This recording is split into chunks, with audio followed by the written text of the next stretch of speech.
Well, as Twitter takes the unprecedented step of blocking the New York Post's own news account, the president of the advocacy group Less Government is speaking out about Silicon Valley's brutal censorship of conservative voices.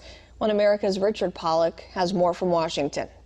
And we're very happy to have Seton Motley, the president of Less Government, with us today. And we're going to talk about Twitter and about Twitter deciding to go and shut down the New York Post because they didn't like the article that they ran. What do you have to say about this? What's your overall view? It wasn't just the New York Post that got shut down. The Trump campaign official Twitter handle got shut down. The White House press secretary, Kayleigh McEnany's personal Twitter account was shut down, amongst many others. But that in and of itself is the leader of the free world can have himself removed from the two most dominant platforms in the country, which means who's higher in the pecking order, who's higher in the hierarchy of speech and messaging and electoral politics in the year 2020. Twitter and Facebook are above the President of the United States on the food chain, and that's a little disturbing. The Ayatollah Khomeini in Iran still has his Twitter site up. He can go and communicate. Yes. You know, you've got Antifa and Black Lives Matter have several accounts that are still up and running. I'm sure you've got Hamas accounts that are still up and running, but you can't have the President of the United States campaign on there. That's a no-go for Twitter and Facebook. Now, we've learned that there really is sort of a relationship between Democrats, including staffers from Joe Biden and Kamala Harris, and Twitter. You want to talk a little bit about that? Kamala Harris's former press communications director is now the communications director for Twitter. You've got a bunch of big tech companies, officials on Biden's transition team. It is a revolving door in a phone booth.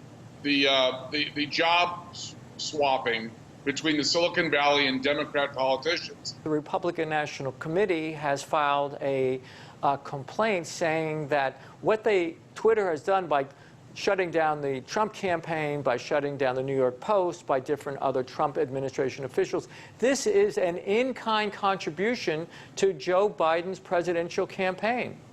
I estimated at least in the tens of millions of dollars, probably more than that, of just a gift to the Biden campaign. And really not just the Biden campaign, because you've got the Democrat Party, the entire apparatus, defending this. In fact, the Panama Papers should never have seen the light of day on Twitter if, in fact, this policy was in effect. It's the double standard for leftists and Democrats. They get cover where Republicans, I mean, we had 4 years of disinformation about Trump-Russia collusion. And that was never, that still goes on Twitter today. There's going to be a Senate subcommittee hearing shortly concerning this whole matter. What is it that needs to happen, not only to Twitter, but all of these social media organizations? I am so tired of Republicans holding hearings. It's not oversight, it's oversight theater. They have these hearings, they get great little video bits and sound bites from these hearings, and then nobody gets indicted and nobody goes to jail. What solutions do we see here? First thing that needs to go is Section 230 for the 1996 Communications Decency Act. That grants these guys blanket immunity from libel, slander, intellectual property theft lawsuits. They're behaving like a publisher, like the New York Times, who can be sued for slander and libel and intellectual property theft. Seton Motley, it's always a pleasure to talk to you, unfortunately, on this kind of a subject. But nevertheless, thank you for joining us at One America News. I hope I'm not constantly associated with bad news. Thank you. Want to see